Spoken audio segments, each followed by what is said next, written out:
दिन हुआ है तो रात भी होगी, हो मत उदास कभी बात भी होगी। दिन हुआ है तो रात भी होगी, हो मत उदास कभी बात भी होगी। इतने प्यार से दोस्ती की है, ज़िंदगी रही तो कभी मुलाकात भी होगी। तो नमस्कार दोस्तों, welcome back to my channel Lakhimpur maths Guruji. Lakhimpur maths Guruji पे आपका हार्दिक स्वागत है। मैं आशीष, आपका दोस्त। तो दोस्तों, आज के वीडियो में मैं केवल आपको इंट्रोडक्शन दूंगा। मैंने पिछले वीडियोज़ में बताया था कि मैथ का स्ट्रक्चर और मैथ्स में आपको क्या क्या पढ़ना होता है, उसी प्रकार से आज मैं आप लोगों को रीजनिंग में बताऊंगा। और रीजनिंग को कैसे पढ़ना है, कहाँ से शुरू करना है, कितने टॉपिक होते हैं, कितने चैप्टर होते हैं, तो उन सब के बारे में डिस्कस करेंगे। और अगर आप चैनल पर नए हैं तो प्लीज़ चैनल को सब्सक्राइब करके बेल आइकन दबा दीजिए। और अगर आपने पीछे वाला वीडियो नहीं देखा है तो आपको ऊपर आई बटन में लिंक मिल जाएगा, वो वाला जिसमें हमने मैथ का स्ट्रक्चर बताया था। उसमें सारे टॉपिक बताए थे कि कौन सा टॉपिक, कितने टॉपिक हैं और किस टॉपिक को किस तरीके से पढ़ना है। तो हो सकता हो कि एक आध टॉपिक मिस हो जाए तो आप उसको कोई इतना बड़ा इशू ना मान लेना, क्योंकि होता क्या है कि लिखते समय आधा मिटाने के बाद में कुछ ध्यान नहीं रहता है, थोड़ा दिमाग से उतर जाता है। तो कौन सा टॉपिक पहले लिखे हैं, कौन सा नहीं, तो कोई टॉपिक मिस हो जाता है तो मिस हो जाने दीजिए। आपको पढ़ाए सारे टॉपिक जाएंगे, उससे आपको वो बात अलग की है, कोई मिस हो गया। तो आज मैं आपको रीजनिंग बताऊंगा और रीजनिंग को किस तरीके से पढ़ना है, किस तरीके से नहीं, और कितने टॉपिक हैं, कितने चैप्टर हैं, तो उसी पे बात करेंगे आज हम। और आपको ले चलते हैं सीधे बोर्ड की तरफ और बोर्ड पे बताते हैं आपको कि मैथ रीजनिंग को कैसे पढ़ना है, कितने टॉपिक हैं। तो चलिए सीधे चलते हैं बोर्ड पे। तो चलिए दोस्तों, आ गए हैं सीधे बोर्ड पे और आपको बताते हैं कि रीजनिंग में कितने चैप्टर हैं और रीजनिंग को आपको पूरा स्ट्रक्चर किस तरीके से पूरा समझना है। आपके दिमाग में पूरे सारे सब्जेक्ट होने चाहिए और सारे सब्जेक्ट का स्ट्रक्चर आपके दिमाग में होना चाहिए, तभी वो सब्जेक्ट आपको पढ़ने में रुचि लाएगा। तो सबसे पहले बात करते हैं यहाँ पे हम रीजनिंग की। तो रीजनिंग में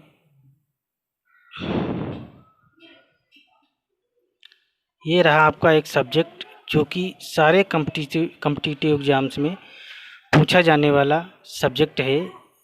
और इसमें इसको हम कितने भागों में बांट सकते हैं, यानी कितने तरीके से हम इसको पढ़ेंगे। तो इसको हम 3 तरीके से पढ़ते हैं।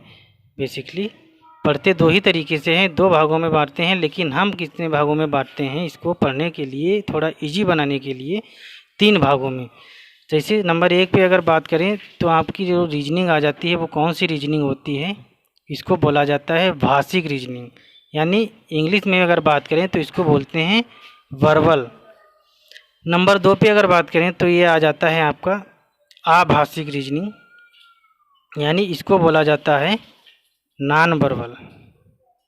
और नंबर 3 पे अगर बात करें तो इसको हम अपनी तरफ से कोई भी नाम दे सकते हैं। तो इसको हम नाम देते हैं most important question, most important chapters. तो इसको हम अपनी तरफ से इजी बनाने के लिए रीजनिंग को अलग से नाम दे दिए हैं, क्या, मोस्ट इम्पोर्टेंट चैप्टर्स, जो कि इसके अंतर्गत वो 4-5 चैप्टर हैं जो कि थोड़ा पढ़ने में थोड़ा अलग टाइप के हैं और क्वेश्चन आपको उनसे सारे एग्जाम्स में मिलेंगे, कम से कम 4-5-6 क्वेश्चन मिलेंगे। तो भाषिक रीजनिंग का मतलब क्या होता है और आभाषिक रीजनिंग का मतलब क्या होता है। तो भाषिक रीजनिंग वो रीजनिंग होती है जिसको हम पढ़ के उसके आंसर्स देते हैं, यानी कैलकुलेशन भी करते हैं, पढ़ना भी पड़ता है, सारी बातें इसमें आती हैं। तो उस टाइप के जो क्वेश्चन होते हैं वो भाषिक रीजनिंग के अंदर आपको देखने को मिलते हैं, यानी उस टाइप के चैप्टर। और आभाषिक रीजनिंग में क्या होता है, आपको केवल देख के इसके आंसर देने होते हैं, जो कि चित्र डायग्राम वाले जो फिगर वाले जो क्वेश्चंस या चैप्टर्स होते हैं, उस टाइप के जो चैप्टर हैं वो किस में आ जाते हैं, आभाषिक। भाषिक और आभाषिक, क्योंकि इसके नाम से ही पता चल रहा है, भाषा का मतलब ये है आपको पढ़ना लिखना जो भी है, यानी लिखने वाली जो बातें हैं वो भाषिक में आ जाती हैं, और जो केवल देख के आपको क्वेश्चन को समझ के उसका आंसर देना है वो आ जाता है आभाषिक रीजनिंग। और मोस्ट इम्पोर्टेंट चैप्टर में 4 चैप्टर हैं, तो सबसे पहले हम इसी की बात कर लेते हैं। कौन कौन से वो चैप्टर हैं जो आपके 4 चैप्टर हैं जो मोस्ट इम्पोर्टेंट की कैटेगरी में रखने पड़ेंगे आपको, तभी आपके लिए रीजनिंग क्या होगी, ईजी हो पाएगी।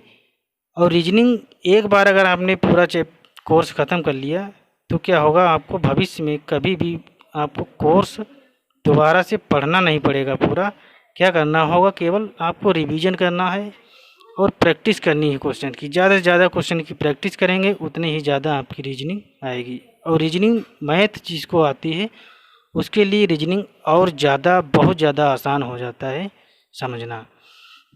तो सबसे पहले अगर बात करें तो मोस्ट इम्पोर्टेंट चैप्टर अगर बात करें तो सबसे पहला चैप्टर हम मानते हैं कौन सा है, कथन एवं निष्कर्ष। कथन एवं निष्कर्ष आ जाता है। और दूसरे चैप्टर की अगर बात करें तो आ जाता है आपका कौन सा चैप्टर, कथन एवं तर्क। और अगर इसके बाद में अगर बात करें अगला चैप्टर कौन सा रखेंगे इसके अंतर्गत रखते हैं बेसिकली, तो वो आ जाता है कथन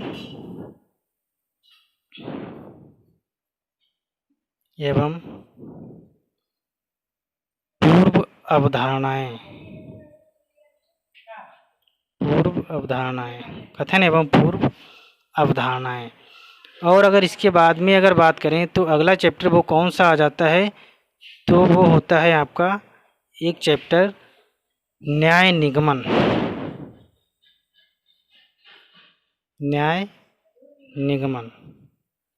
तो ये आपके 4 जो चैप्टर हैं ये मोस्ट इम्पोर्टेंट चैप्टर हैं। इस चारों चैप्टर से आपको एक एक क्वेश्चन 100% मिलेगा।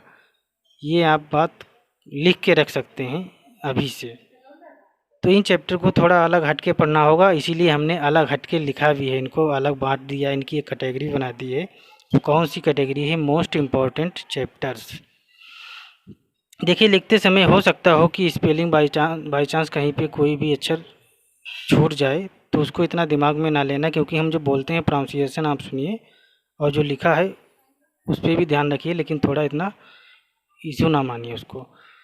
तो भाषिक रीजनिंग के अंतर्गत अगर हम बात करें तो पहला चैप्टर कौन सा हम मानेंगे क्या, तो इसमें भी चैप्टर जो हैं कम से कम 10 या 12 चैप्टर हैं जो कि आपको पढ़ने होते हैं। तो अगर पहले चैप्टर की बात करें तो सबसे पहला चैप्टर आपका आ जाता है, मोस्ट इम्पोर्टेंट चैप्टर है, जो कि रीजनिंग की जान भी आप बोल सकते हैं इसको। ये चैप्टर है आपका कौन सा, कोडिंग डिकोडिंग। Coding decoding. और अगर इसके बाद में अगले चैप्टर की बात करें तो अगला चैप्टर आपका आ जाता है कौन सा, मोस्ट इम्पोर्टेंट चैप्टर है, जो कि आपका चैप्टर है श्रृंखला, जिसको सीरीज वाले सवाल बोला जाता है। ये सीरीज वाले सवाल जो होते हैं वो इसके अंतर्गत आ जाते हैं। अगर इसके बाद में बात करें तो आपका जो मोस्ट इम्पोर्टेंट चैप्टर है वो कौन सा चैप्टर है, रक्त संबंध। यानी इंग्लिश में अगर बात करें तो इसको बोला जाता है ब्लड रिलेशन।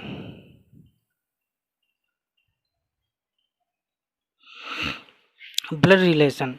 अगर इसके बाद में अगर हम बात करें तो अगला चैप्टर कौन सा आपका आ जाता है, बैठक व्यवस्था। यानी बैठक व्यवस्था वाला जो चैप्टर होता है वो, यानी इसको इंग्लिश में बोला जाता है सीटिंग अरेंजमेंट। अगर इसके बाद में अगला चैप्टर की बात करें तो वो अगला चैप्टर आपका कौन सा आ जाता है, तो वो आपका अगला चैप्टर आपका होगा कौन सा, दिशा और दूरी, जो कि मोस्ट इम्पोर्टेंट चैप्टर है। कौन सा, दिशा दूरी। दिशा दूरी यानी डिस्टेंस एंड डायरेक्शन। अगर अगले चैप्टर की बात करें तो अगला चैप्टर आपका आ जाता है कौन सा,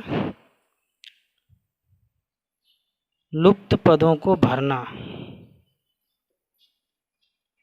लुप्त पदों को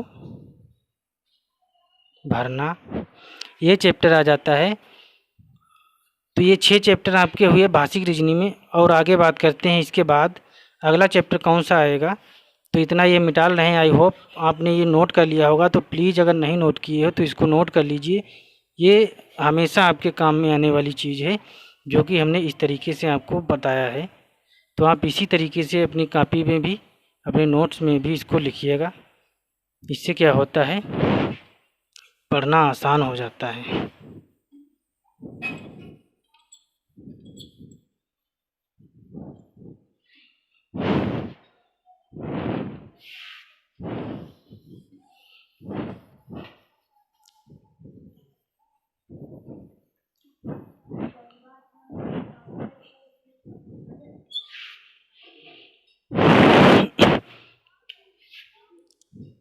तो 6 के बाद में अब आते हैं नंबर 7 पे कौन सा चैप्टर है।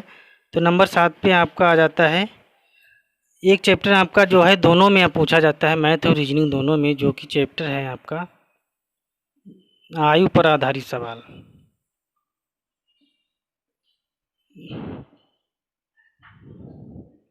आयु पर आधारित सवाल।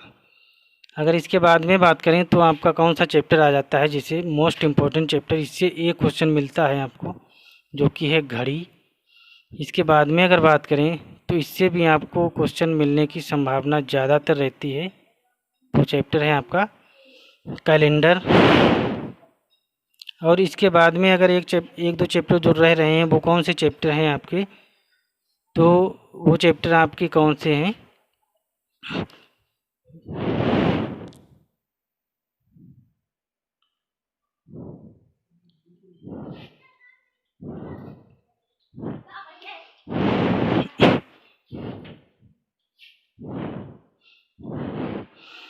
तो और देखिए इसके बाद में 9 के बाद में अगला चैप्टर आ जाता है 10 नंबर पे। जैसे अगर बात करें तो अगला चैप्टर मोस्ट इम्पोर्टेंट जो कि पासा, इससे भी आपसे क्वेश्चन पूछे जाते हैं। और एक चैप्टर आ जाता है आपका कौन सा, क्रम निर्धारण। क्रम निर्धारण करना ये आ जाता है।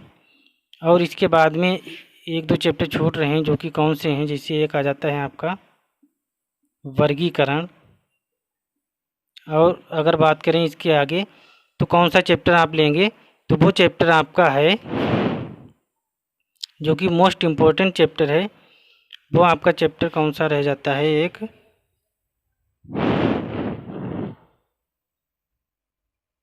तो वर्गीकरण के बाद में आ जाता है 13 नंबर पे आपका एक चैप्टर कौन सा,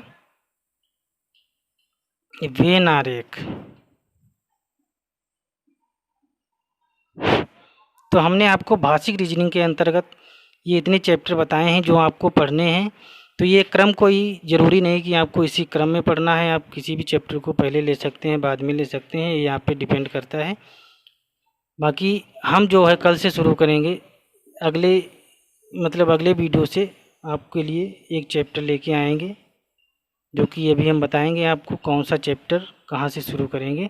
उससे पहले आप ये जान लीजिए कि आभाषिक रीजनिंग के अंतर्गत कितने चैप्टर आते हैं जो आपको पढ़ने होते हैं, यानी आपको क्वेश्चन को देख के आंसर बताने होते हैं, डायग्राम वाले जो क्वेश्चंस होते हैं।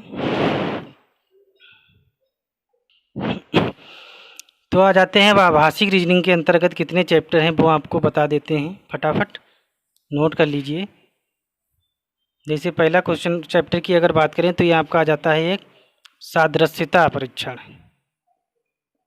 सादृश्यता परीक्षण।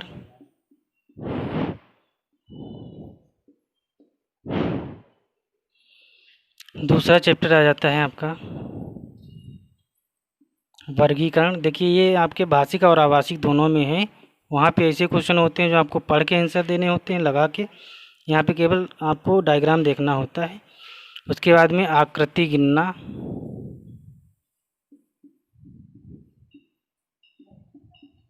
इसके बाद में आता है आपका चैप्टर सन्निहित आकृति। सन्निहित आकृति यानी कौन सी आकृति इसमें समाई हुई है, उस टाइप वाला सवाल। इसके बाद में एक चैप्टर इसमें आता है श्रृंखला भी, जो कि आपको ध्यान रखना है। इसके बाद में आता है आपका एक चैप्टर पेपर कटिंग वाला, यानी कागज़ काटना।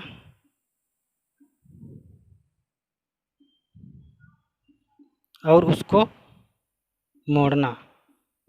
तो लगभग इतने जो चैप्टर हैं आपको पढ़ने होते हैं आभाषिक रीजनिंग के अंतर्गत। तो इनको कोई ज़रूरी नहीं आप इसी क्रम में पढ़ें, कोई भी चैप्टर पहले ले सकते हैं। तो आई होप आपको ये पूरा स्ट्रक्चर रीजनिंग का समझ में आया होगा।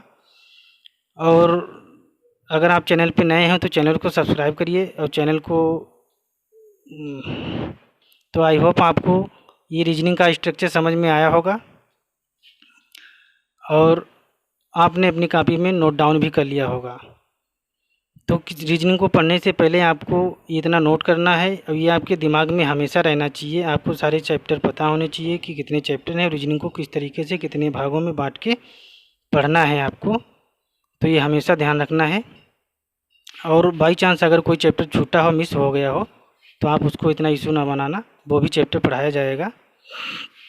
तो आशा करता हूँ कि आपको ये वीडियो अच्छा लगा होगा।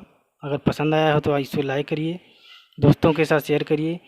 और अगर आप चैनल पे पहली बार आए हैं तो प्लीज़ चैनल को सब्सक्राइब करिए और बेल आइकन को दबा दीजिए। और मिलते हैं नेक्स्ट वीडियो में, तब तक के लिए बाय बाय, थैंक यू।